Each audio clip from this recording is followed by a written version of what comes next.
It is written by Thornton Wilder and is produced by the 7th grade class.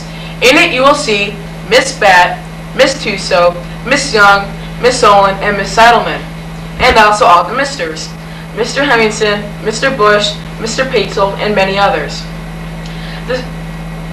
It is 1901, May 7th, just before dawn. The sky is beginning to show some streaks of light over in the east there beyond the mountains. The morning star gets wonderful bright the minute before it has to go, doesn't it? Well, I'd better show you our town. Up here is Main Street. Way back there is a railway station. Tracks go that way. Polish towns across the track and speaking of families. Over there is a Congregational church. Across the tracks is a Presbyterian. Methodist Unitarian over there. Baptist is down in the hollow by the river. Catholic is over beyond the tracks. Here's the town post office with the jail in the basement. Brian once made a speech from these very steps here. Along here is a row of stores, hitching posts and horse blocks in front of them. First automobile is going to come along in about 5 years. Well, to Maker Cartwright, our richest citizen. He lives in the big white house up on the hill. Here's the grocery store, and here's Mr. Morgan's drugstore. Most everybody in town manages to look into these two stores once a day. Public schools over yonder. High school is still further over. 9:15 mornings, noon times, and 3 o'clock afternoons, the whole town can hear the yelling and screaming from those schoolyards. This is our doctor's house, Doc Gibbs. This is the back door. There's some scenery for those who think they have to have scenery. This is Mrs. Gibbs' gardens. Corn, peas, hollyhocks, heliotrope, and a lot of burdock. In those days, our newspaper came out twice a week. The Grover's Torner Sentinel. And this is Editor Webb's house. And this is Mrs. Webb's garden. Just like Mrs. Gibbs, only it has a lot of sunflowers too. Right here is a big butternut tree. Nice town, you know what I mean? Nobody ever remarkable ever came out of it, so far as we know. The earliest tombstones in this cemetery up there on the mountain say 1670 to 1680. They're the Grovers and the Herseys and the Gibbses and the Cartwrights, same names that are around here now. Well, as I said, it's about dawn. The only lights on in the town over in a cottage over by the tracks where a Polish mother just had twins. And in the Joe Crowell house where Joel Jr. is getting up so far to deliver the paper. And in the depot where Shorty Hawkins is getting ready to flag the 545 for Boston. Naturally, out in the country, all around, there have been lights on for some time, what with Milkins and so going on, but town people sleep late. So, another day's begun. There's Doc Gibbs coming down Main Street now, coming back from that baby case. And here's his wife coming downstairs to get breakfast. Doc Gibbs died in 1930. The new hospital is named after him. Mrs. Gibbs died first, long time ago, in fact. She went out to visit her daughter Rebecca, who married an insurance man from Canton, Ohio, and died there, pneumonia, but her body was brought back here. She's up in the cemetery now with a whole mess of Gibbses and Herseys. She was Julia Hersey, before she married Doc Gibbs in the Congregational church over there. In our town, we like to know facts about everybody. There's Mrs. Webb coming downstairs to get her breakfast too. That's Doc Gibbs. Got that call 1:30 this morning, and there comes Joel Crowell Jr. delivering Mr. Webb's Sentinel.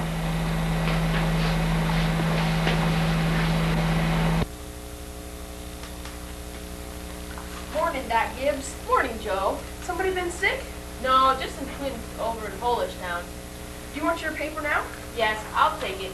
Anything serious going on in the world since yesterday? Oh, yes, sir. My teacher, Mrs. Foster, is getting married to a fellow over in Concord. I declare. How do you boys feel about that? Well, of course it's none of my business, but I feel if a person starts out to be a teacher, she ought to stay one. How's your knee, Joe? Oh, fine, Doc. Never think about it all, except like you tell me, it tells me when it's gonna rain. Wasn't telling you today, Joe. It's going to rain. No, sir. Sure.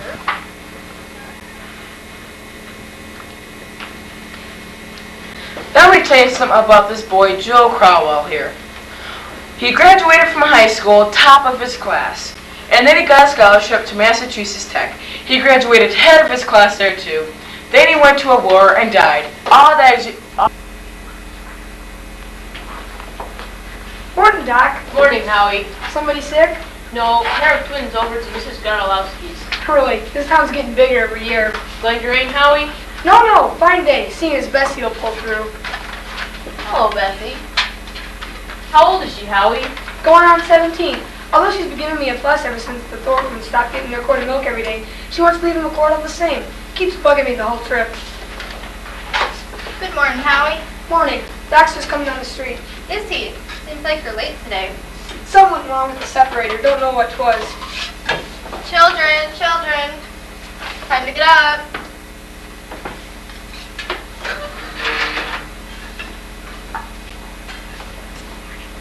George, Rebecca.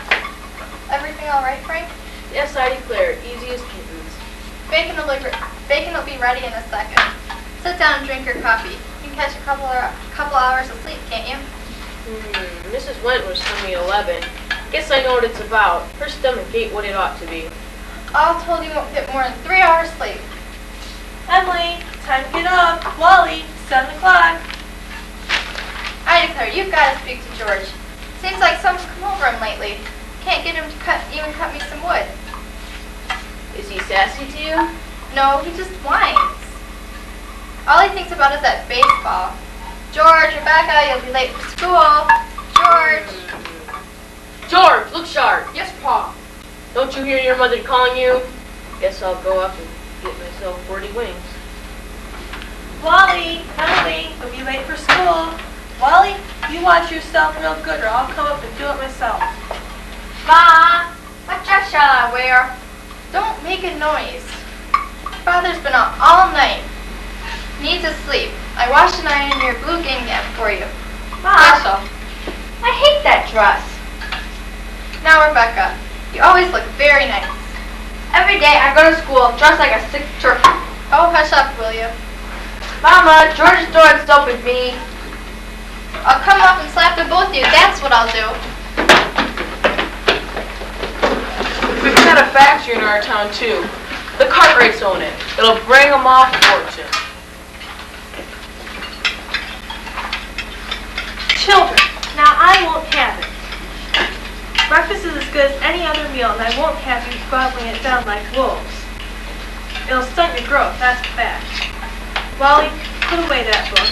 Oh, Mom, it's 10 o'clock. I gotta know all about Canada. You know the rules as well as I do. No books at table. As far as I'm concerned, I'd rather have my children healthy than bright. I'm both, Mama. You know I am. I'm the brightest girl in school. I'm the smartest girl for my age, too. Eat your breakfast. I'm bright too, Mom, when I'm looking at my stamp collection. I'll speak to your father about it. I think 25 cents a week's enough for a boy your age. I don't know where you'll spend it. Oh, Mom, I got lots of things to buy. Strawberry phosphates, that's what you'll spend it on. I don't see Rebecca comes out of so much money. She has more than $1. I've been saving it up for gradual. Well, dear, I think it's good to spend some money every now and then. Mama, do you know what I love most in the world? Do ya? Money. Just eat your breakfast.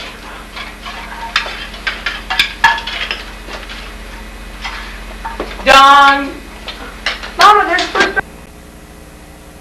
Here, chick, chick, chick. Here, chick, chick. Here, chick, chick. Go away, you. Go away. Here, chick, chick.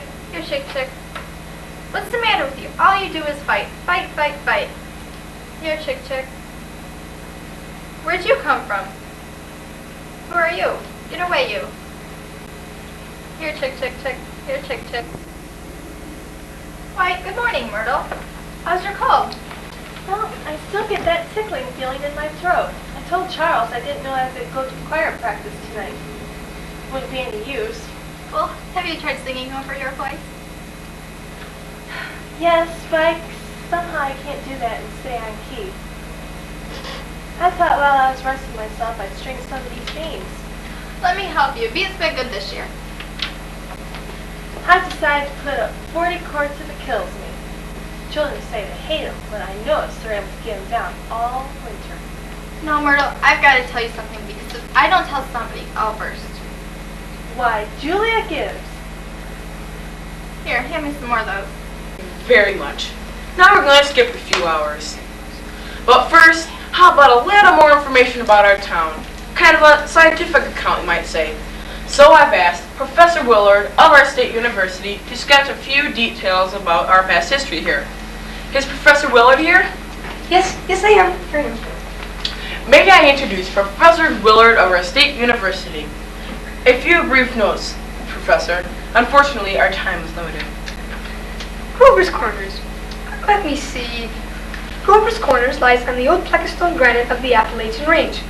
I might say it's some of the oldest land in the world. I'm very proud of that. A shelf of Devonian basalt crosses it with vestiges of Mesozoic shale, but that's all more recent, say 200, 300 million years old.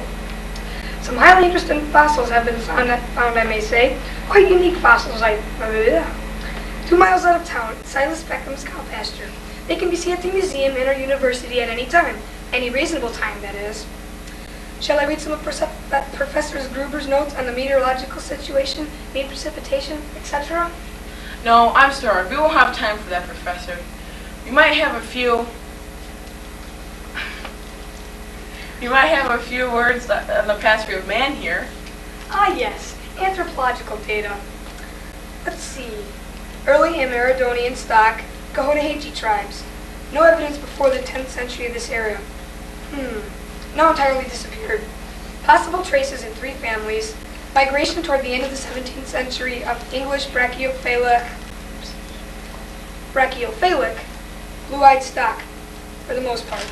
Since then, some Slav and Mediterranean. And the population?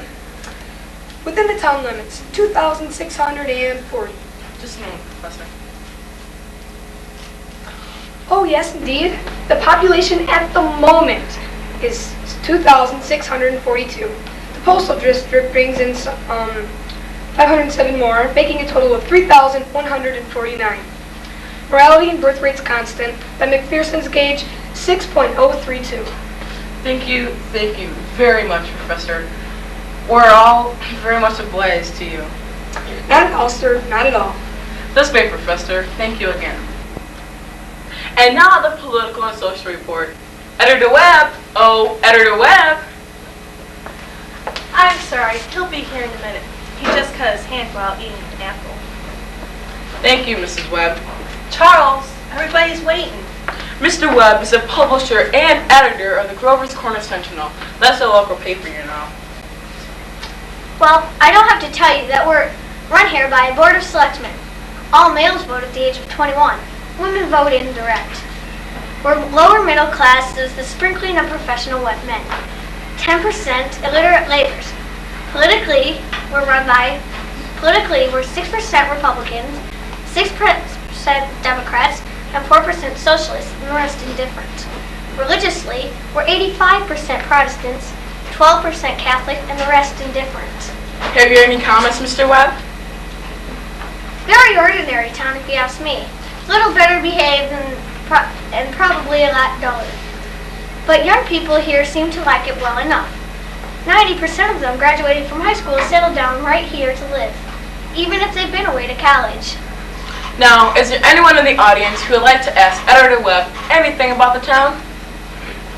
Mr. Webb, is there much drinking in Grover's Corner? Well, ma'am, I wouldn't know what you call much.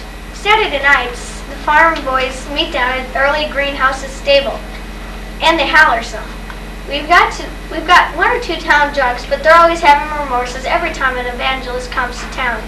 No, ma'am, I say liquor isn't a regular thing here, except in the medicine cabinet. Right good for snake bites. You know it always was. Is there anyone in town? Come forward where we all can hear you. What were you saying? Is there anyone in town aware of social injustice and industrial inequality? Oh yes, everyone's something terrible. Seems like most of the discussion in this town is who's rich and who's poor. Then why don't they do something about it? Well, I don't know. I guess we're all hunting like everyone else. For a way, the diligent and the sensible can rise up, and the lazy and the quarrelsome can sink to the bottom. But it ain't easy to find. Meanwhile, all we can do is help those who can't help themselves and leave the ones that can help themselves well enough alone.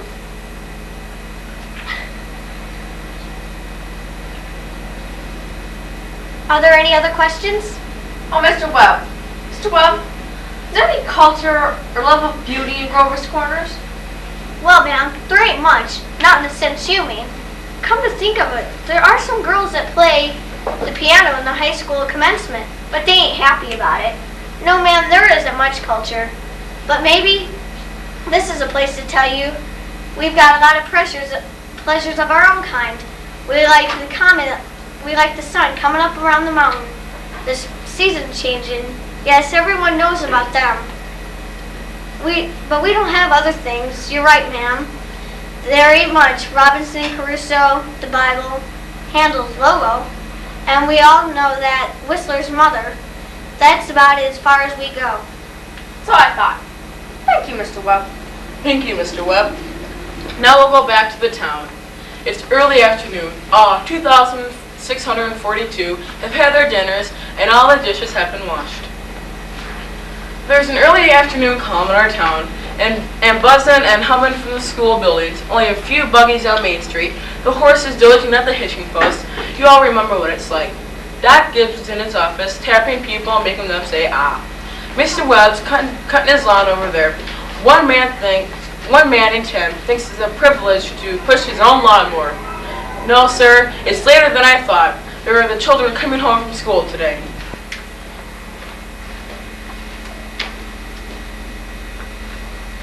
I can't, Lois. I've got to go home and help my mother. I promise. Goodbye. Emily, walk simply.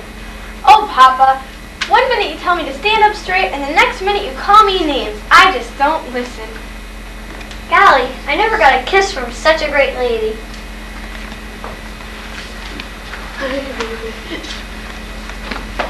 Excuse me, Mrs. Foster. Go and play in the field, young man. You have no business playing baseball on Main Street. Sorry, Mrs. Foster. Hello, Emily. Hello. Made a fine speech in class today. Thanks. I was really ready to give a speech on the Monroe Doctrine, but at the last minute, Mrs. Conklin changed to the Louisiana Purchase. I worked an awful long time on both of them. Gee, Emily, it's funny.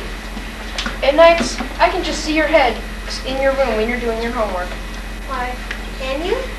Emily, you sure do stick to it. I guess you like school. Well, I see it that it's something that you have to go through. Yeah. I don't mind it, really. It passes the time. Emily, what do you think? We might work out kind of a telegraph system from your window to mine.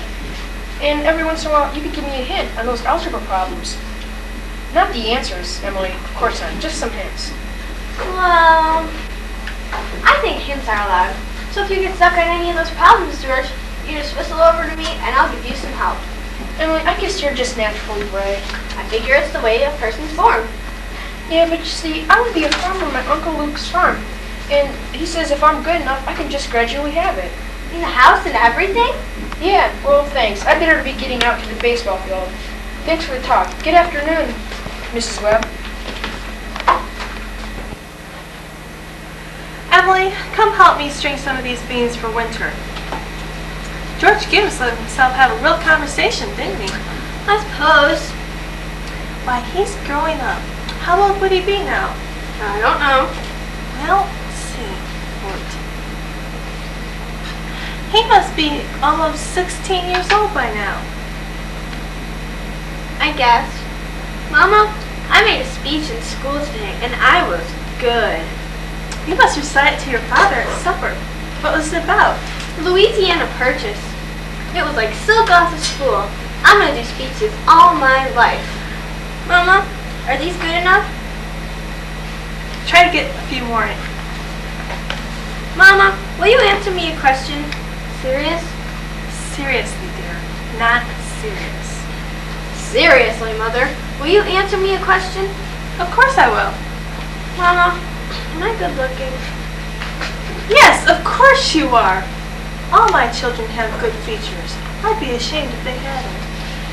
That's not what I mean. What I mean is, am I pretty? I've already told you yes. Now that's enough of that. I've never heard of such foolishness. Oh, Mama, you're no help at all. Mama, were you pretty?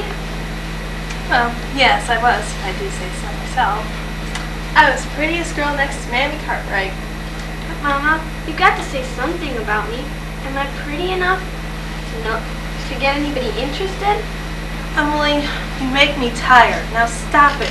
You're pretty enough for all normal reasons. Come along now with that bowl. Mama, you're no help at all. Thank you, ladies. Thank you very much. That'll do. We'll have to interrupt again here. Thank you, Mrs. Webb. Thank you, Emily. There are some more things we want to explore about this town.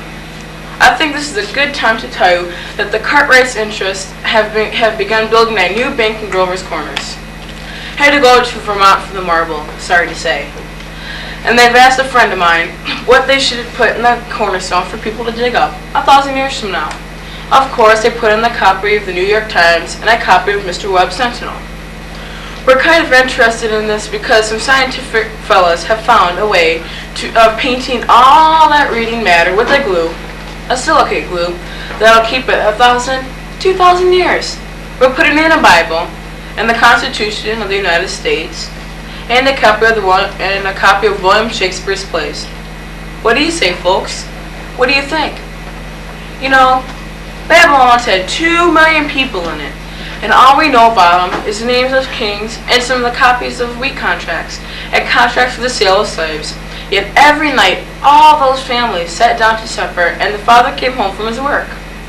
The smoke went up in the chimney, same as here, and even in Greece and Rome. All we know about the real life of the people is what we can piece together out of the joking poems and comedies they wrote for the theater back then.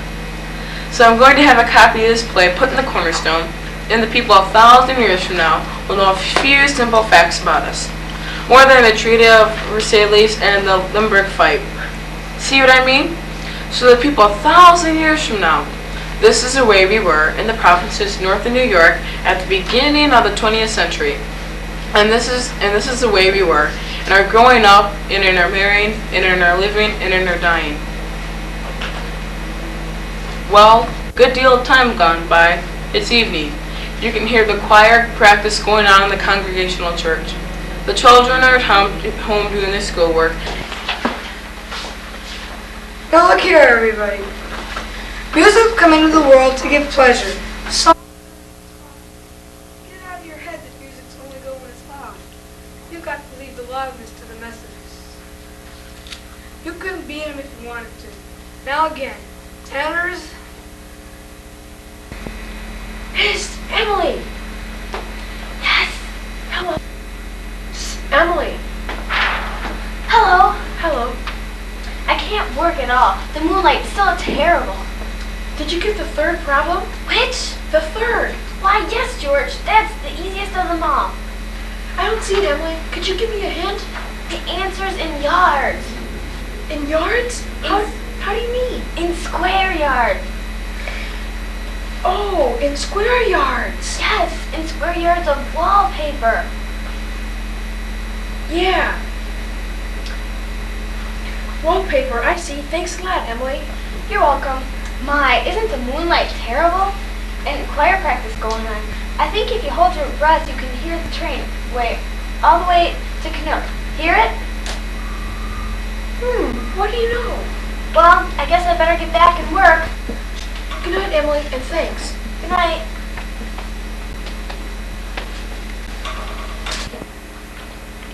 Before I forget it, how many of you will be able to come in Tuesday afternoon to give pleasure? Get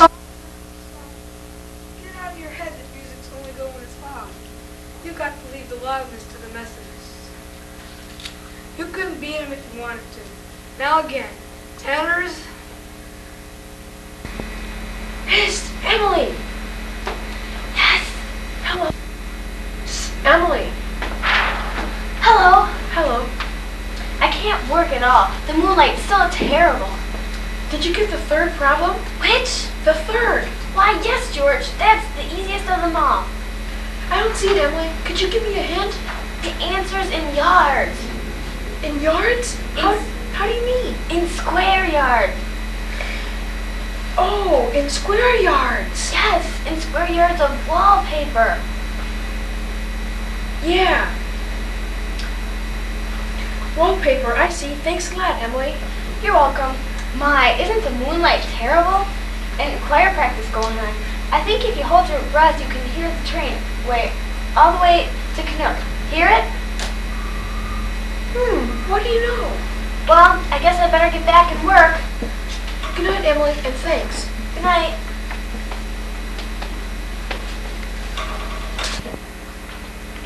Before I forget it, how many of you will be able to come in Tuesday afternoon and sing at Fred Hershey's wedding? Show your hands, come on. Oh, okay, that'll be fine. We'll do the same music as we did at John Trowbridge's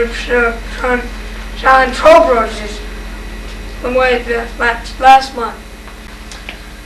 Now we'll do Art Thou Weary, Art Thou Languid. It's a question, ladies and gentlemen. Make it talk.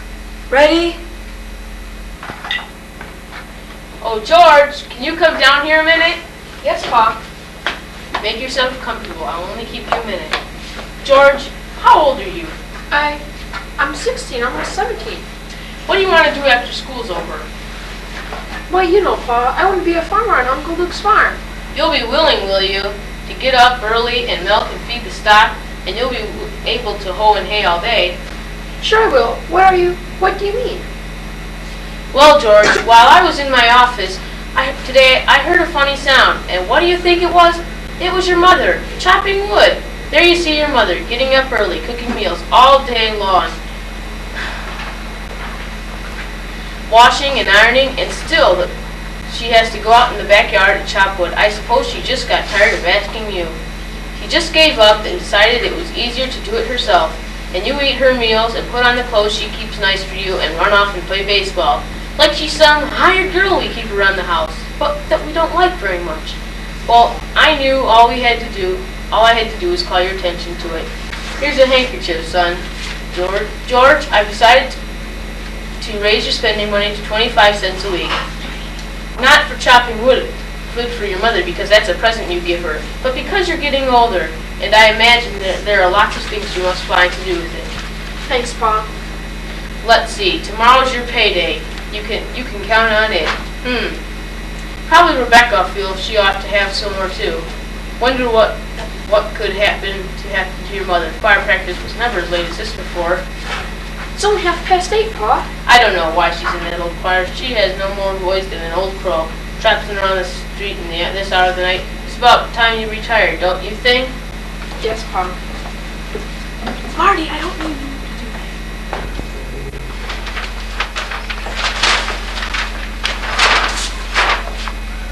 Good night, Martha. Good night, Mr. Foster. I'll tell Mr. Webb. I know he wants to put in the paper. My, it's late. Good night, Irma. Real nice choir practice, wasn't it? Myrtle Webb, will you look at that sky? Potato weather for sure. Naturally, I wouldn't have said anything in front of the others. But now that we're alone, this is the worst scandal in the town of Rovers Corners. What? Simon Stimson. Now, Luella. But Julia, to have the organist of our church drink and drunk. You know he was drunk tonight. Now, Luella, we all know about Mr. Simpson, and we all know the problems he's been through. Dr. Ferguson does too. And if he keeps him on the job, well, there's nothing we can do except not to notice it. Not to notice it, but it's gotten worse. No, it hasn't, Luella.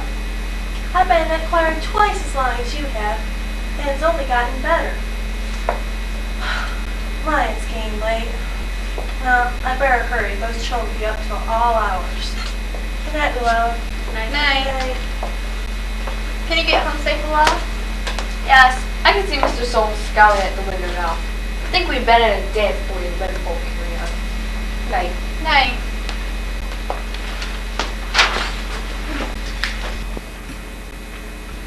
I had a real nice time tonight, Frank.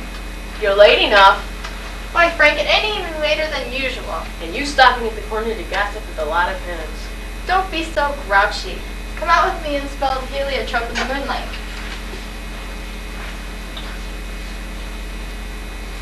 Isn't that wonderful? What were the girls gossiping about tonight? Well, believe me, there's something to gossip about. Simon Simpson, far gone, was he? Where's I ever seen him? I guess I know more about Simon Simpson's affairs than anybody else in this town. Some people just ain't made for small town life. I don't know how that'll end, but the only thing we can do is just let it go. Come on, come get in. No, Frank, not yet. I'm worried about you. What are you worried about? Well, I feel it's my job to see that you get a real rest and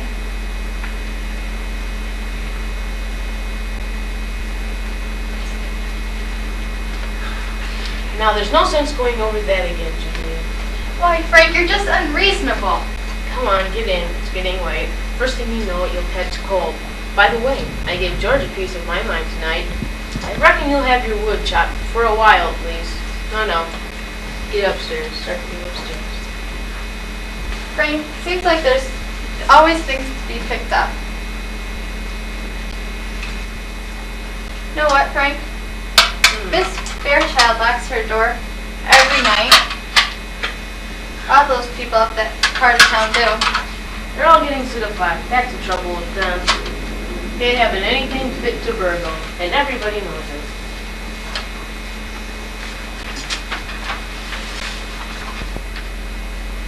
Yeah, Rebecca, there's only room for one at this window. Come on, let me look just a minute. Use your own window. I did, but there's no moon out there. George, you know what I think? I think the moon's getting nearer and nearer, and someday there'll be a big explosion. Rebecca, you don't know anything. If the moon were getting near, the guys that stayed up all night with the telescopes would see it, and it'd be in all the newspapers.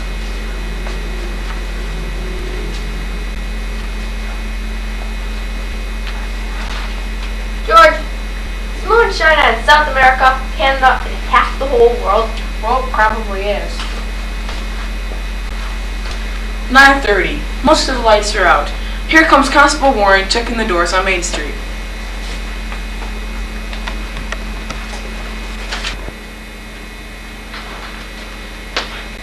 Good evening, Bill. Good evening, Mr. Webb. Quite a moon. Yup. How's the weather? Saw Simon Simpson rolling around just a little. Then I just saw his wife moving around to hunt for him. So I looked the other way. There he is now. Good evening, Mr. Simpson. Sound seemed to settle down pretty well for the night, huh? Good evening. Yes, this town has settled down for a night pretty well. Good night, Mr. Simpson. Guess we better do the same. Can I walk along with you? Good night. I don't know how that's going to end. Bill, if you see my boy smoking cigarettes, you'll give him a word, won't you? He thinks a lot of you. I don't think he smokes no cigarettes. Leastways, not more than 2 or 3 a year. Oh, I hope so. Well, good night, Bill.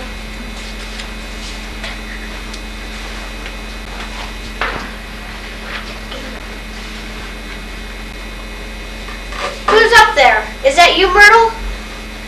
No, it's me, Papa. Why aren't you in bed? Oh, I can't sleep. And the smell of Mrs. Gibbs' heliotrope. Can you smell it, Papa? Yeah. You haven't any troubles on your mind, have you? Troubles? No, Papa. How's the weather? Oh, it's okay. Well, good night. Good night. I never did tell you about that letter Jane Crowfoot got from her minister when she was sick. The address on the envelope said, Jane Crowfoot, Crowfoot Farm, Rovers Corners, Suck County, New Hampshire, United States of America. What's funny about that? Wait, I'm not finished. United States of America, continent of North America, Western Hemisphere, the Earth, the world, the solar system, the universe, the mind of God. That's what said in the envelope. What do you know? And the postman brought it just the same. What do you know? That's the end of the first act. Go and smoke now, but those of you that smoke. Those guys are supposed to say it. What? Yeah. What is Did you cut it? Rebecca?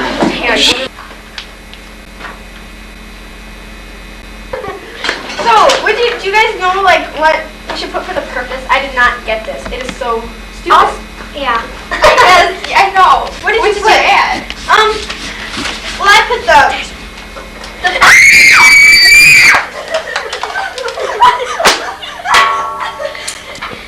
are we gonna call? The exterminators.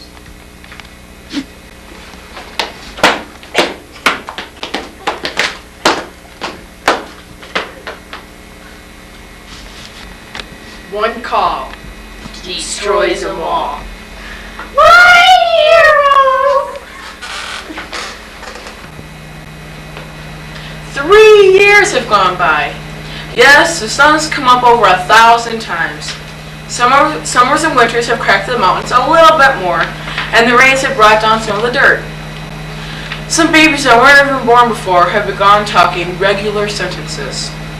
And a number of people who thought they were right young and spry have noticed that they can't bound up a flight of stairs without their heart fluttering a little. All that can happen in 1,000 days. Nature's been pushing and contriving in other ways too. A number of young people have fallen in love and got married. Yes, the mountains got bit away a few fractions of an inch. Millions of gallons of water have went by the mill, and here and there new homes went up under a roof. Almost everybody in the world gets married. You know what I mean? In our town, there aren't hardly any exceptions. Most everybody in the world climbs into the graves married. The first act was called daily life. This act is called love and marriage.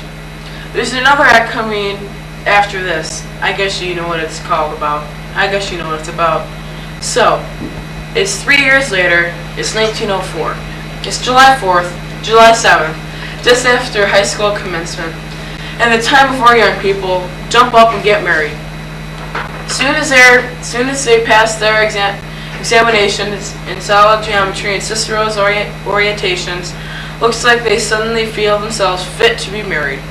It's early morning, only this time it's been raining, and it's pouring and thundering. Mrs. Gibbs' garden and Mrs. Webb's garden here, drenched. All yesterday over there on Main Street, the rain looked like curtains being blown along. It may begin any minute now again. There, you can hear the 5:45 for Boston.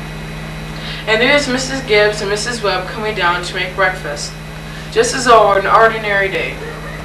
I don't have to point out the women in my audience that those ladies see them for they made them 3 meals a day, one for 20 years, the other for 40, and no summer vacations. They brought up 2 children apiece, washed, cleaned, and ironed their clothes, and never a nervous breakdown.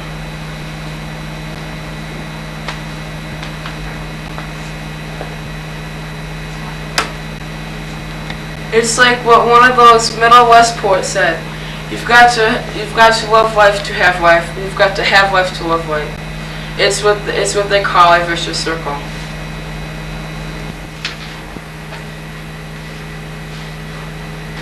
Giddy up, Bessie! Here comes Howie Newsom delivering the milk, and Cy Crowell delivering the paper just like his brother before him.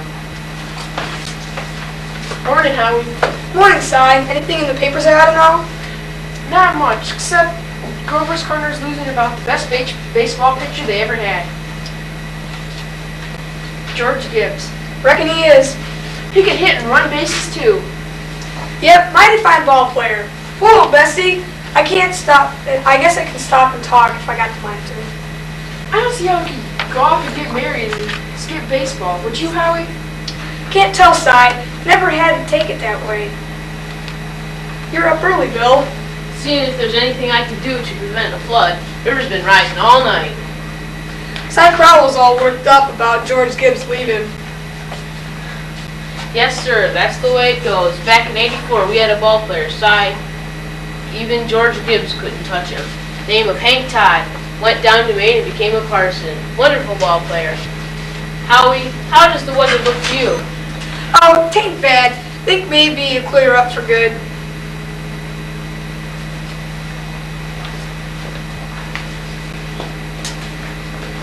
Great. How come you talk to Heather's letter? Good morning, Howie. How's the weather? Fine. I think it'll clear up though since it rained so hard last night. Certainly hope so.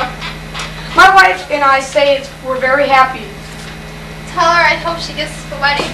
Oh, she'll be there if she can. Good morning, Mr. Newsom. Morning, Mrs. Webb. I told you 4 quarts of milk, but I hope I can spare another. Okay, here's your 4 quarts and here's your extra one. Is it gonna rain today? No. I think it'll clear up just all the same because it rained so hard last night. Well, you tell your wife I said thank you. I hope to get to the wedding today. Oh, we will. Well, Ma, the day has come. You're losing one of your chicks. Frank Gibbs, don't you say another word. I feel like crying every second. The groom's up shaving himself, only there ain't an awful lot to shave. Whistling and singing like he's glad to leave us. Every once in a while, he'll say I do to the mirror. So he doesn't sound very convincing to me. I declare, I don't know how he'll get along. Every morning, I've arranged his clothes and seen that he's warm. Frank, they're too young. Emily won't think of such things. He'll catch his death of a cold. I was remembering my wedding ring, Julia. No, don't start, Frank Gibbs. I was as scared of Chickasaw in the state of New Hampshire. And when I saw you walking down that aisle, I thought you were the prettiest girl I'd ever seen. Only trouble was, I had never seen you before. There I was in the Congregational Church, marrying a total stranger. And how do you think I felt? Frank, weddings are perfectly awful things. Farces, that's what they are. Here, I've made something for you. Why, Julia Hersey, French toast. Tain't hard to make. How'd you sleep last night, Julia? Well, I heard a lot of the hours struck off. Yes, I get a shock every time I think of George going out to be a family man. That great gangling thing. I tell you, Julia, there's nothing so terrifying in the world as a son. The relation of father and son is the darndest, awkwardest. Well, mother-daughter's no picnic, let me tell you. They'll have a lot of troubles. Well, I guess I should mind my own business. Everybody has a right. Yes, people are meant to go through life 2 by 2. Julia, do you know one of the things I was scared of when I married you? Oh, go along with you. I was afraid you wouldn't have enough material for conversation more than to last us a few weeks. Well, good weather, bad weather, tain't very choice, but I always find something to say. Did you hear Rebecca stirring around upstairs? No, only day of the year Rebecca hasn't been managing everybody's business up there. She's hiding in a room. I got the impression she's crying. Lord sakes, this has got to stop. Rebecca, come down and eat your breakfast. Good morning, everybody. Only 5 more hours to live. George Gibbs, where are you going? Oh, just across the lawn to see my girl. Now, George, you put on your overshoes. It's raining. Ma, it's just a step. George, you'll catch your death of a cold and cough all through the service. George, do as your mother tells you. From tomorrow you can kill yourself in all weathers, but while you're living in this house, you'll live wisely. Thank you. All right, Mom.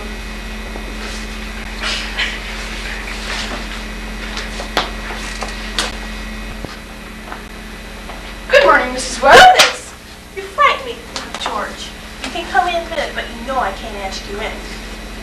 Why not? Well, you know as well as I do that the groom cannot see the bride on the day of the wedding until he sees her in church. Aw, that's just a superstition. Good morning, Mr. Webb. Good morning, George. How's the weather? Oh, it's just fine. A little cold when I came over here. Mr. Webb, you don't believe in superstitions, do you? Well, George, I don't believe... Well, George, there's a lot of common sense in those superstitions.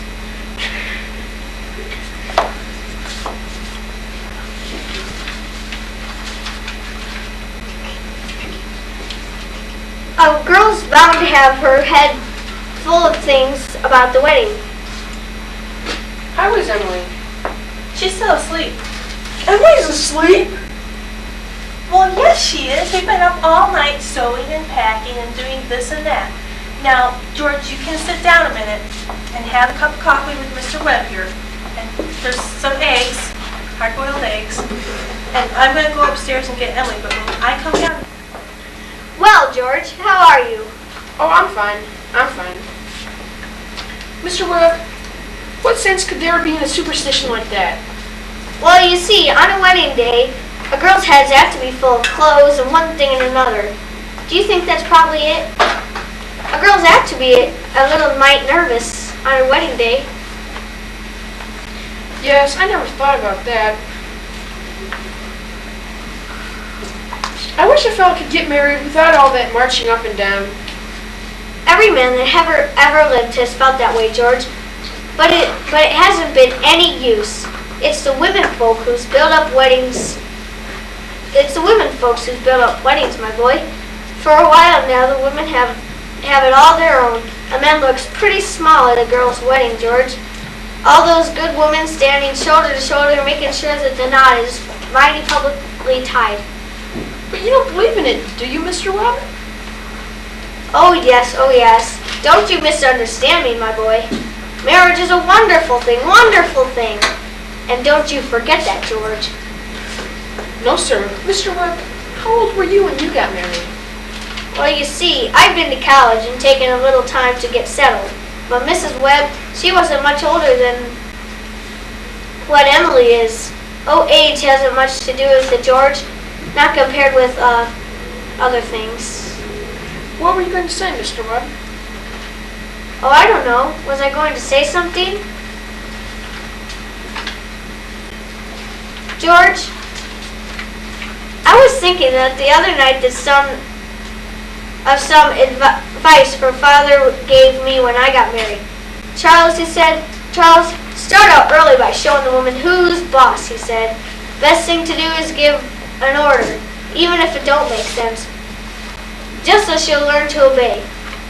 And he said, if anything in your wife irritates you or conversation or anything, just get up and leave the house. That'll make it clear to her, he said.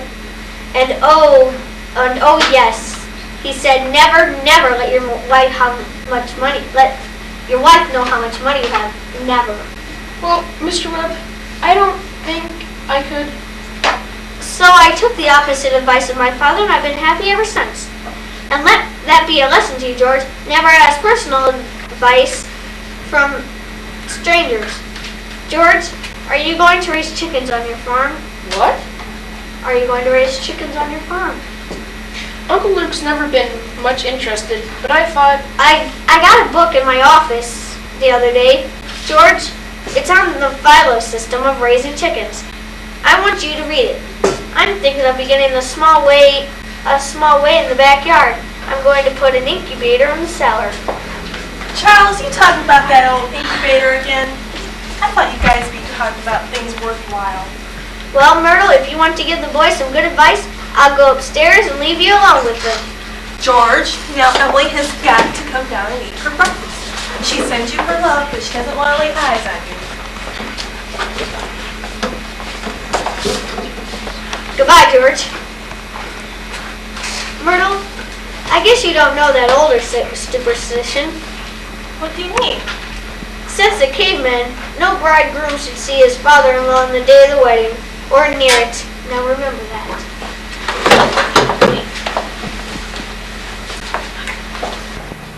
Thank you very much, Mr. and Mrs. Webb.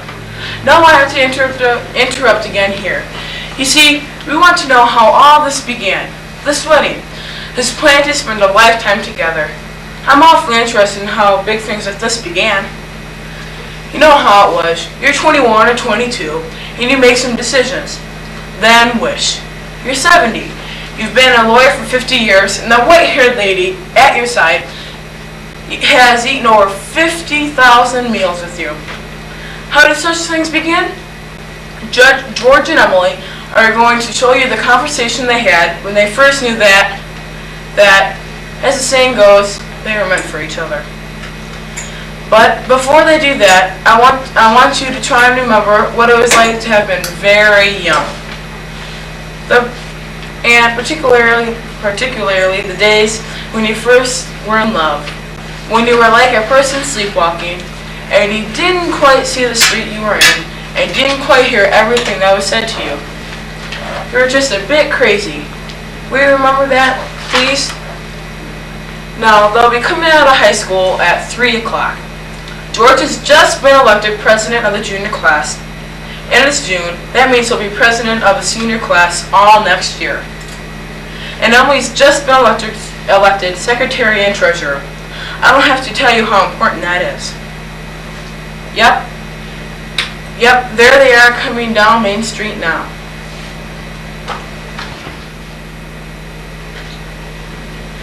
Oh, I can't, Lizzie. I have to go home. Oh, Ernesty, can you come over tonight and help me with my Latin? Isn't it just the worst thing? Tell your mother that you just have to. Emily, can I carry your books for you? Thank you. It's not far. Excuse me, Emily. Hey, Bob, tell him I'm going to be a little late. Throw Herb some long, high ones. Bye, Lizzie. Goodbye, Lizzie. I'm awfully glad you were elected too, Emily. Thank you. Emily, why are you mad at me? Well, I'm not mad at you. Well, you've been treating me so funny lately. Well, George, I don't like the whole change that's come over you. And I guess I might as well tell the truth and shame the devil. A change? What do you mean? Well, I used to like you up to the past year. I used to watch you do everything when you went to school and when you played baseball. But then you just changed. You didn't stop to talk to anyone, not even your own family. You just kind of seemed to turn into a snob. And all the girls said so. Not to your face, of course, but behind your back. And it really hurt me to hear them say it. But I just had to agree with them a little bit. I mean, I'm sorry that if I hurt your feelings, but I'm not sorry that I said it. I'm glad you said it, Emily. I never thought that such a thing was happening to me. I guess it's hard for a fella not to have creeps in his character. Well, I think men should be perfect. Oh, I don't think it's possible to be perfect, Emily. Well, my father's perfect, and as far as I can see, your father's perfect. Well, I feel it's the other way around, Emily, that girls are naturally good and boys aren't. It's impossible for a girl to be good. Why, we just have more to be nervous about. Emily,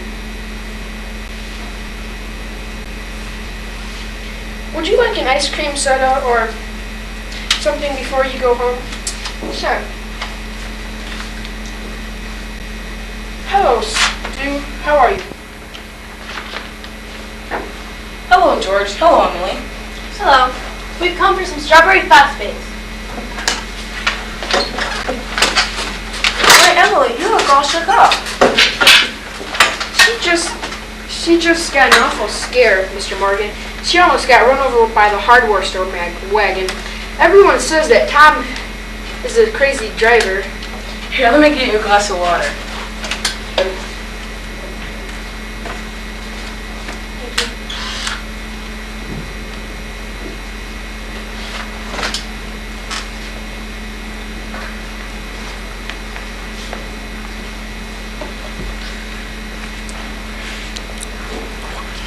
Well, then, Emily, what do you have?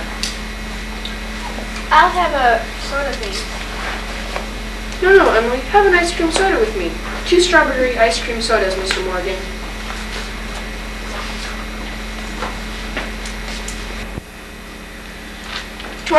Two strawberry ice cream sodas. Yes, sir. Yes, sir. There are 125 horses in Grover's Corners this minute. I'm talking to you. State inspector was in here yesterday, and now they're bringing in those automobiles. The best thing to do is just stay home. Why, I can remember when a dog could go to sleep in the middle of Main Street and nothing come along to disturb him. There they are in Joram. Yes, Miss Ellis, what can I do for you? We don't know who we are, Marty. George, they're so expensive. No, don't you think of that. We're celebrating our election. And then, do you know what else I'm celebrating? Oh. I'm celebrating because I've got a friend who tells me all the things that I ought to be told. Oh, George, please don't think of that. I don't know why I said it. It's not true. No, Emily, you stick to it. I'm glad you spoke up like you did. Because, you see, I'm going to change so quick. You bet I'm going to change. And Emily, I want to ask you a favor. What? Emily, if I go away to State Agricultural College next year, will you write me a letter once in a while? I certainly will. I certainly will, George. It certainly seems like being away 3 years, you get out of touch with things. Maybe letters from Grover's Corners wouldn't be so interesting after a while. Grover's Corners isn't a very important place to be when you think of it all. New Hampshire. But I think it's a very nice town.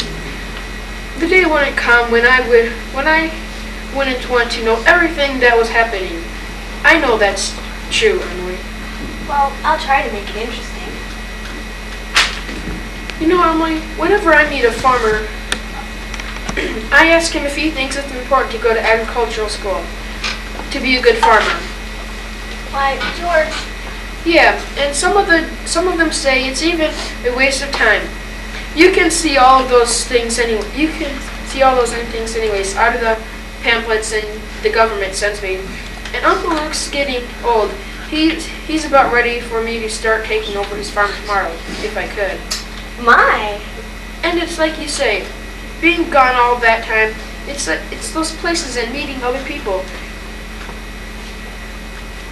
Gosh, if anything like that can happen, I don't want to go away. I guess new people aren't they aren't any better than the friends I've got now. I don't need to go meet people in other towns.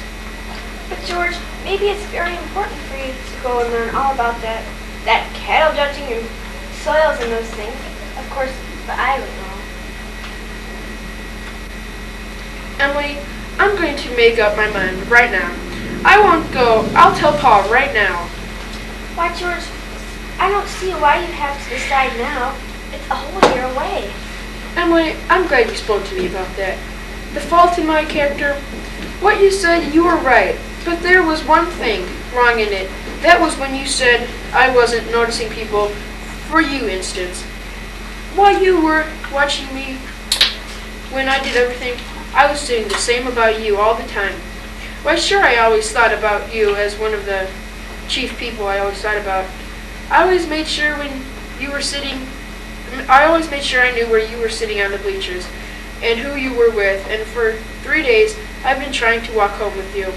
But something's always got in the way. Yesterday I was standing against the wall waiting for you, and you walked home with Mrs. Conklin.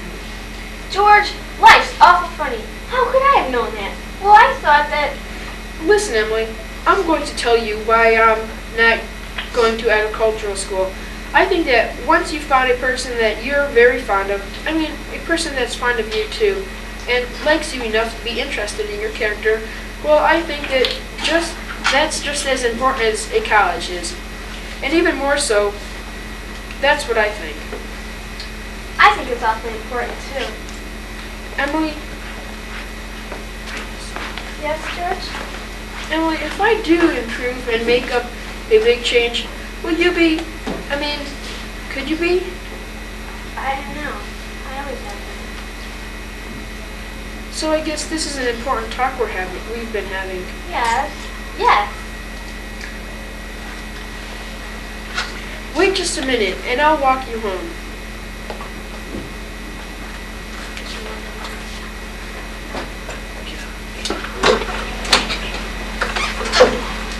Mr. Martin, I have to go home and get the money.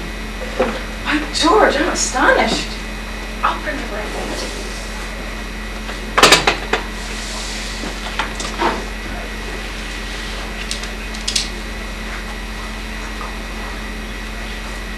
You can trusted with me. That's okay, George. I'll trust you for 10 years and not anymore.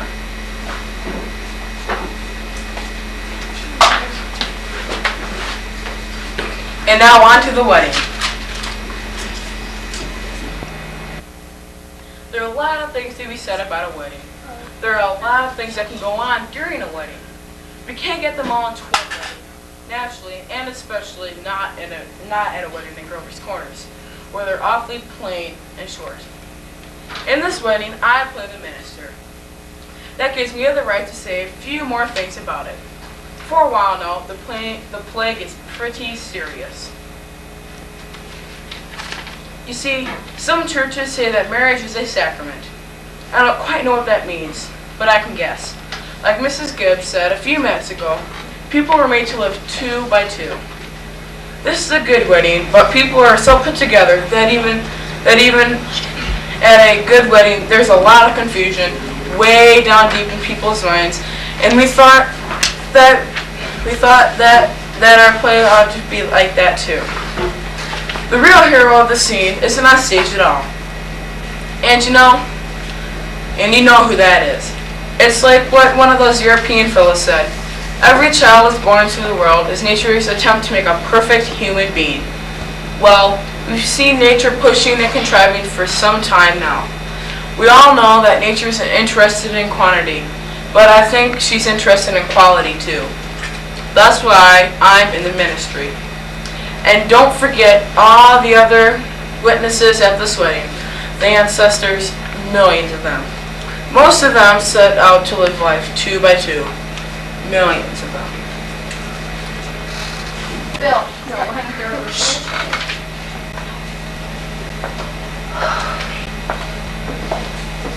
Oh, I don't know why I should be crying. I guess there's nothing to cry about. But it came over me this morning. There was Emily, eating her breakfast like she's done for the past 17 years. And now she's going to go eat at someone else's house. I suppose that's it.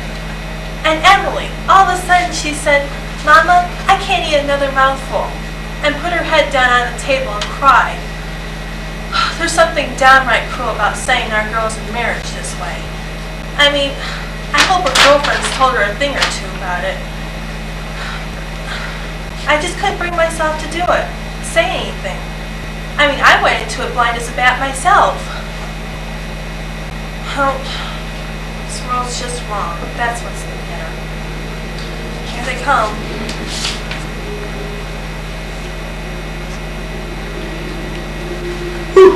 Yeah! Look at all right, that's enough of that. That only went on the Rome weddings. This is more civilized. Now quit!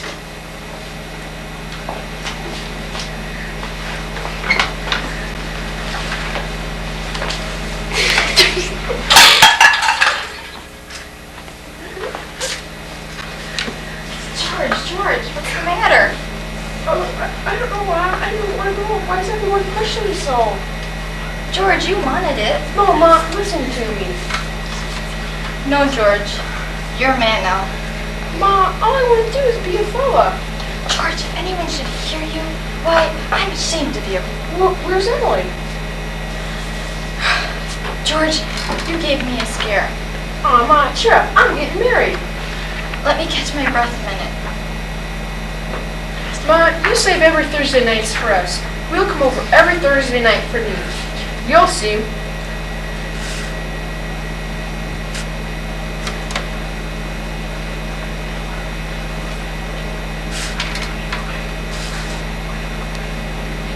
Don't worry about it, we will.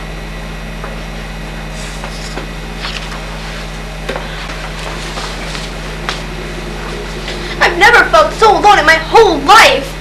Emily, don't get upset. But Papa, I don't want to get married. I hate him. Everything's all right. Now, Emily, calm down. Why can't I stay with you? Now stop it and think about what you're saying. You're just nervous. Well, don't you remember what you used to say? You used to say that I was your girl, that I'm yours. Papa, but don't make me go. I'll work for you. I could help clean the house. Emily, think of what you're saying. You're just nervous. George, come here for a minute. You're marrying. George is a right good fellow. You're marrying him. George, I'm giving my daughter to you. Can you take care of her? Yes, I'll try. I love you, Emily. I need you. I love you too, George.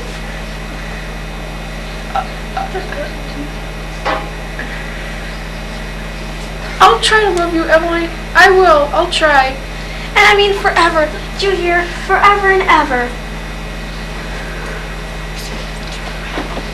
Come. They're waiting. Now you know it'll be all right. Come quick.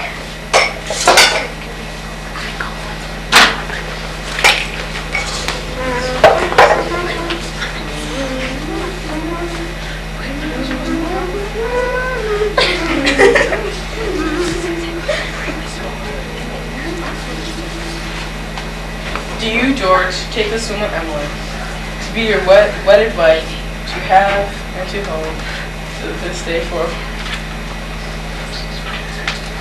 I do. Do you, Emily, take this man, George, to be your wedded husband? I don't know why it is always. I always cry.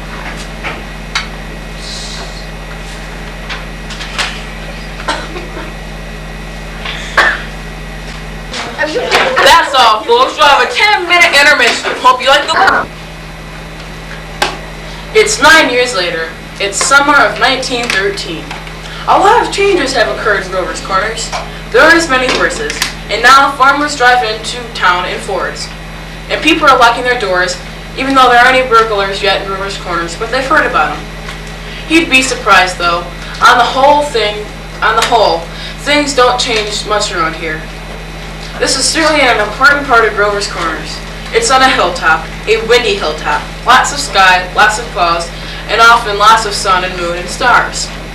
You come up here on a fine afternoon, and you can see the range on range of hills. Awful blue they are. Up there by Lake Sunset and Lake Winnipesaukee, and way up. If you've got a glass, you can see the White Mountain in the Mount Washington, where North Conway and Conway is. And of course, our favorite mountain, Mount Monadnock, is right here. And all these towns that lie around it. Jeffery and East Jeffery, and Pittsburgh, Peterborough, and Dublin, and there, a quite ways down in Grover's Corners. Yes, beautiful spot up here. Mountain Laurel and 15 lilacs. I often wonder why people like to be buried in Woodlawn and Brooklyn, where they might pass the same time up here in New Hampshire, over there. And the old stones, 1670 to 1680, strong-minded people that come a long way to be independent. Summer people walk around there, laughing at the funny words on the tombstones. It don't do any harm. And the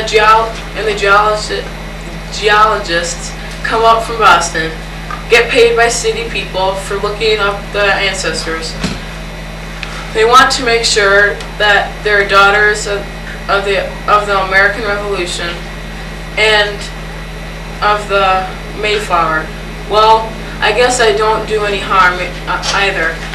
Wherever you come near the human race, there's layers and layers of nonsense. Over there are some Civil War veterans, iron flags on their graves, New Hampshire boys, and notice the Union ought to be kept together. Though they've never seen more than 50 miles of themselves. And all they knew was the name, Friends of the United States of America, United States of America, and they went and died about it. This here is a part of the new cemetery. Here's your friend, Mrs. Gibbs. Let me see. Here is Mr. Simpson, the organist at the Congregational Church, and Mrs. Soames, who enjoyed the wedding. So, you remember? Oh, and a lot of others. And Editor Webb's boy, Wally, whose appendix burst while he was on a Boy Scout trip to Crawford Knox. Yet, yes, an awful lot of sorrow has sort of quieted down up here. People just wild with grief have brought their relatives up to the snow. We all know how it is. And then time and sunny days, the rain days and snow, we're all glad they're in a beautiful place, and we're coming up here ourselves when it fits for over. Now, there are some things we all know, but we don't take them out and look at them very often. We all know that something is eternal. And it ain't houses, and it ain't names, and it ain't earth, and it ain't even the stars. Everybody knows in the bones that something is eternal, and something that has to do with human beings. The great people ever lived have been telling us that we live 5,000 years, and yet you'd be surprised how people are always losing hold of it. There's something way down deep and that's eternal about every human being. You know as well as I do that the dead don't stay interested in us living people for very long. Gradually, they lose hold of the earth and the ambitions they had and the pleasures they had and the things they suffered and the people they loved. They get warned away from earth. That's the way I put it, warned away. And they stay out here while on earth part of them burns out, and all that time they slowly get indifferent to what's gone on in Grover's Corners. They're waiting for something that they feel coming, something important and great. And they aren't they waiting for the eternal part in them to come out clear?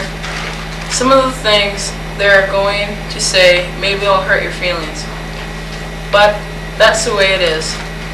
Mother, daughter, husband, wife, enemy and enemy, money and misery, and all those terribly important things kind of grow pale around here. As what's left when the memory's gone, and your identity, Mrs. Smith. Well, here are some living people. There's Joe Stoddard,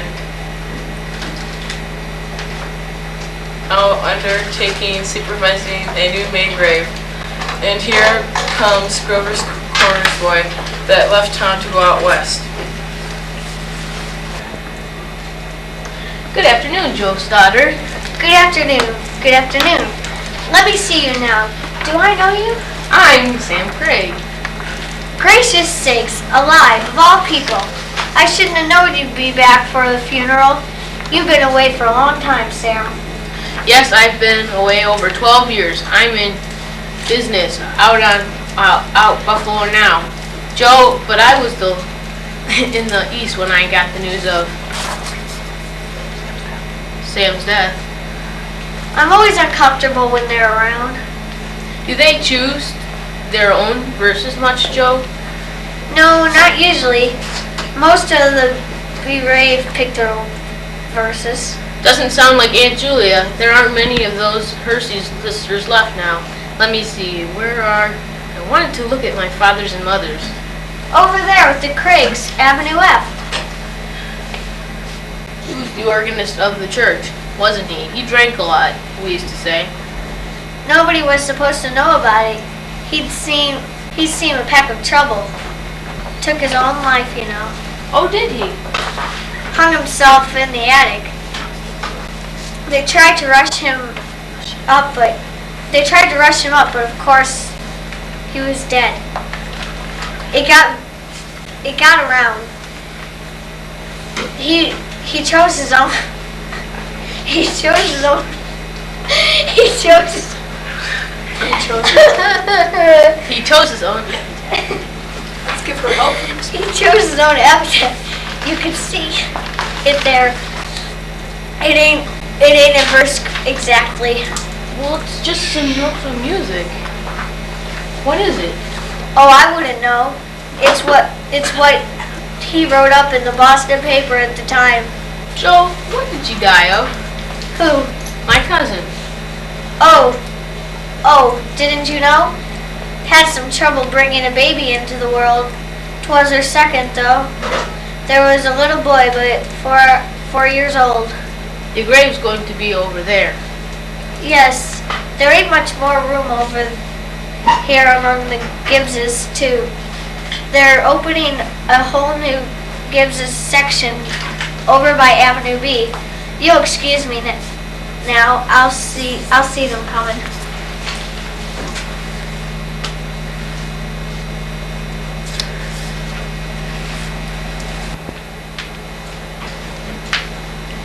Who is it, Julia? My daughter-in-law, Emily West. Well, I declare. The run up here must have been awfully muddy. What did she die of, Julia? Childbirth. Childbirth.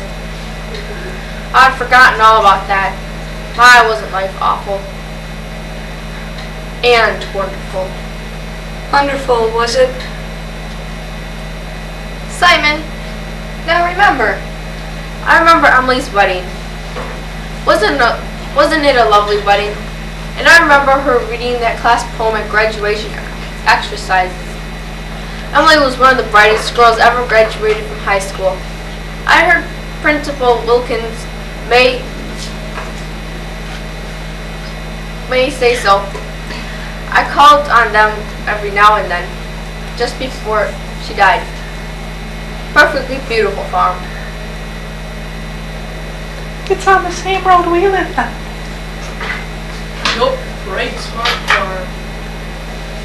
I always liked that hymn. I was hoping they'd sing that hymn.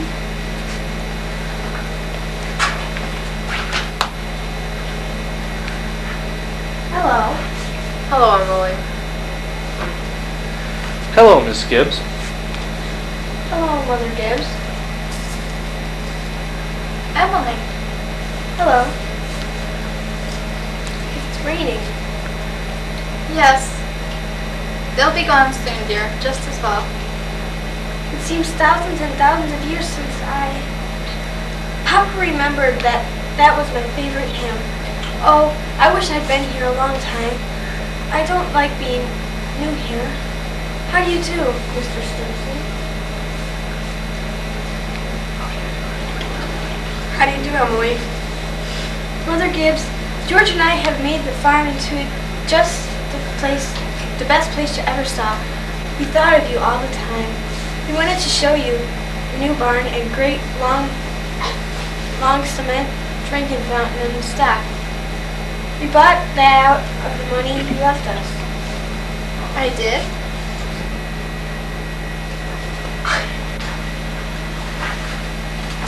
Don't you remember, Mother Gibbs, the legacy you left us?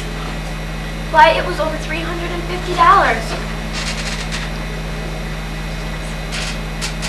Yes, I remember.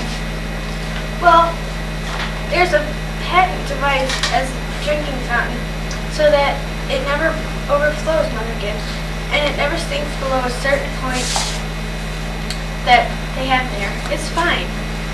It wouldn't be the same to George without me, but it's a lovely farm.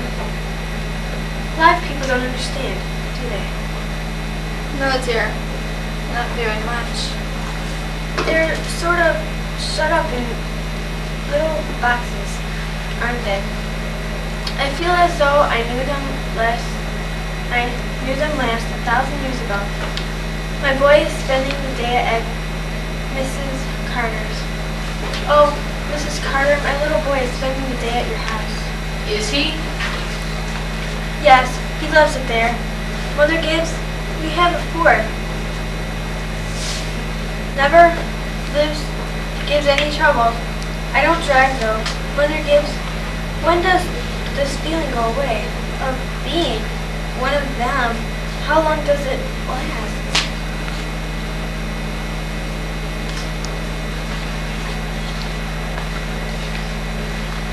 Well, dear. Just wait. I know. Look, they're finished. They're going.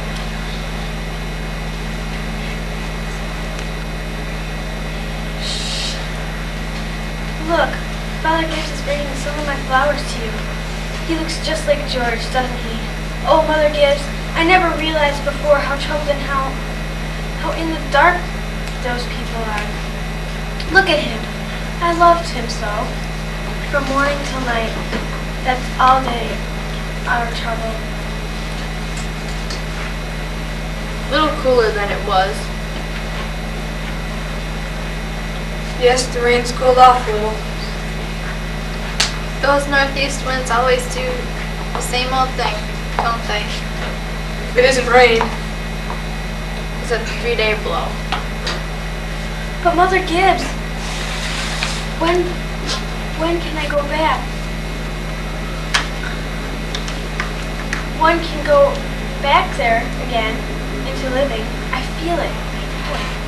Why, just then, for a moment, I was thinking about the farm. And for a minute, I was there. And my baby was in my arms. It's a plain day. Yes, of course you can. I can go back there and live, can't I?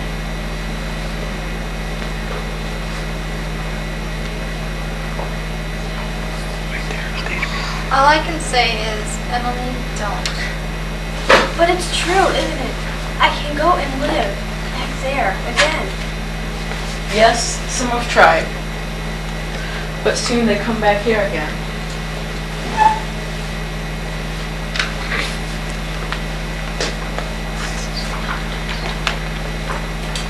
Don't do it, Emily. Emily, don't. It's not what you think it is.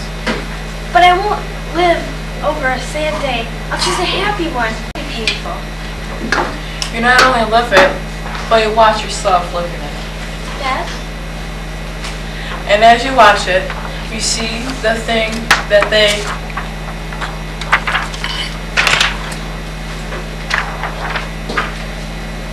never knew. But is this painful? Why?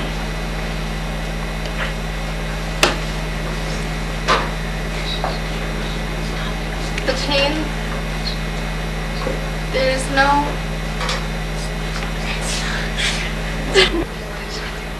That's not the only reason why you shouldn't do it, Emily. When you've been here longer, you'll see that our life here is to forget all of that and think only of what's ahead and be ready for what's ahead. When you've been here longer, you'll understand. Mother Gibbs, how can I forget that life? It's all I know. It's all I had. Oh, Emily, it isn't wise. Really, it isn't. But it's a thing I must know for myself. I'll choose a happy day anyway. No, at least choose an unpleasant day. Choose the least important day in your life. It will be important. And it can't be since I was married, or since the baby was born. I can choose a birthday at least, can't I? I'll choose my 11th birthday. All right, February 11th, 1899, a Tuesday. Do you want the special time of day? Oh, I want the whole day. We'll begin at dawn. Remember, it had been snowing for several days, but it had stopped the night before, and they had begun clearing the roads. The sun's coming up. There's Main Street. Wait, there's Mr. Morgan's drugstore before he changed it. And there's the live stable. Yes, it's 1899. This is 14 years ago. Oh, oh, that's a town I knew as a little girl. And look, there's oh, there's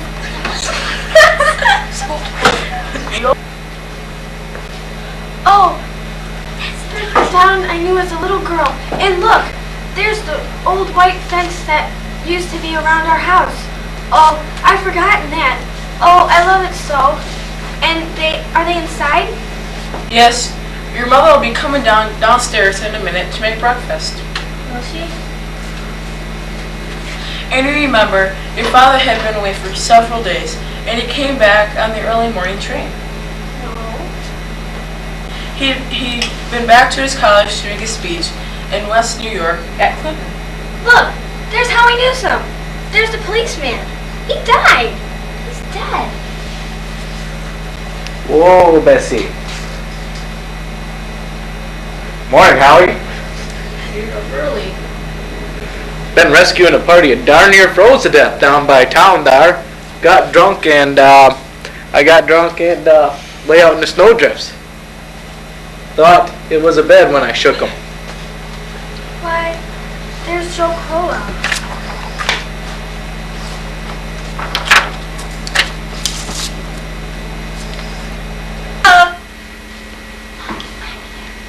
Mama, I'm here. Oh, how young Mama looks. Mama was ever that young. You can come and dress by the kitchen fire if you like. Just hurry up. Good morning, Mr. Newsom. Ooh, it's cold outside. Yes, it is. 10 below by my barn, Mrs. Webb. Think of it. Keep yourself wrapped up. I will, ma'am. Mama, I can't find my blue hair ribbon. Just open your eyes, dear. I laid it out special on your dresser. If it were a snake, it'd reach out and bite you. Yes. Good morning, mister. Good morning, Bill. Good morning, Bill. We're skipping that part. Good morning, Bill. Good morning, Mother.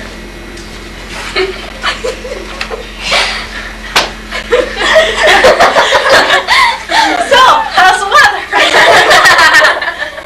Nice day. Sorry, I forgot. I didn't know where it started. Wally, Emily, 7 o'clock. Good morning, Mother. How'd it go, Charles? Just fine. Oh, so nice. Visiting my own college campus was so much fun. I'll put it in the newspaper. Well, that's good because, young people should be educated. Definitely yes. Children, time to get up. Wally, Emily, 7 o'clock. Good morning, Mother. How'd it go, Charles? Oh, fine, I guess. How's the weather? Oh, it's 10 below. Really? Yes. Doesn't feel that cold. Well, believe me, dear, if you'd been here all this while, you would have felt the coldness. Yes, well, it is cooler than that in Hampshire College. Really? Mm-hmm. Not that I noticed. Coffee ready, dear? Yes, I've got some right here. Why, thank you. Oh, no problem. Don't forget, it's Emily's birthday. She's 11 today, I've got something for her right here. Where's my girl? Where's my birthday No, girl? just don't bother her right now. It takes her long enough to get ready anyway, so just sit down, have your coffee, She'll be down eventually. Children, 7 o'clock. I don't want to call you again. Oh, I can't bear it. Oh, they're so young and they're so beautiful. Why did they ever have to get old? Mama, I'm here. Mama, I'm growing up. I love you, Mama. I can't leave you, Mama.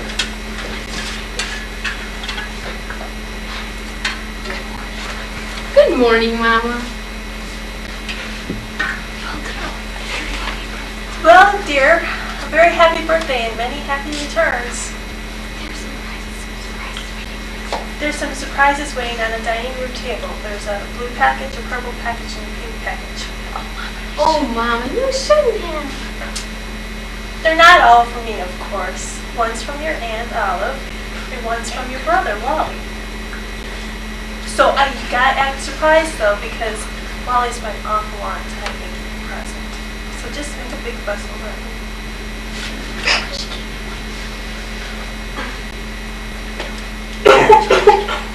Oh, by the way, George, he came by early this morning and left one on the doorstep for you. Oh, George, I've forgotten that. Chew that bacon good and slow. Chew that bacon good and slow. That'll help you keep warm on a cold day. It'll help you keep warm on a cold day, and if you eat it fast, it'll stunt your growth. Just look at me 1 minute. Mama, just look at me. 1 minute. As though you really see me. Mama. 14 years have gone by. I'm dead. Mama, 14 years have gone by. I'm dead, Mama. I'm dead. You're your mother, Mama. Mama, I married George Gibbs. Wally's dead too. Mama, his appendix burst while we were camping. Mama, don't you remember? Oh, Mama, we felt just terrible when it happened. Don't you remember? But just for a moment. Let's be all together. Mama, just for a moment. Mama, just for a moment, we're happy.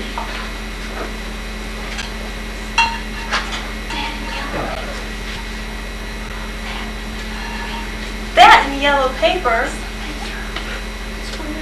It's from your father. So, and he's been gone for an awful long time, so you make a big fuss about that too. Alright.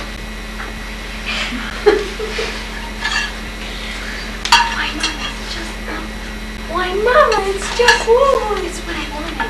It's just what I wanted. Well, I found it in the attic. It was your grandmother Wentworth's. So I hope you take good care of it, and I hope it fits you okay. Turn around. Yeah, I may have to hem it just a little bit, but it's good. There's my girl. There's my birthday girl. I can't go on. It goes on too fast. We don't have time to look at. We don't have time to look at my little girl's growing up. We don't have time to look at one another. We just don't have time to even look at one another. I didn't realize it. So all that was going on. We never even noticed it. Take me back. Louder. Look to the hill. But first, wait, one more look. Oh, but first, wait, just one more look. Goodbye. Goodbye. Goodbye, world. Goodbye. Goodbye, world. Oh, you're just too wonderful for anybody to realize.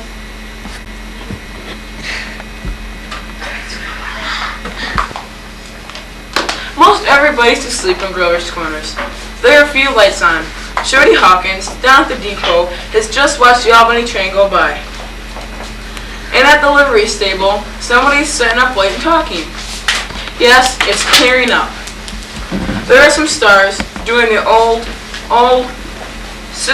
crisscross journeys in the sky.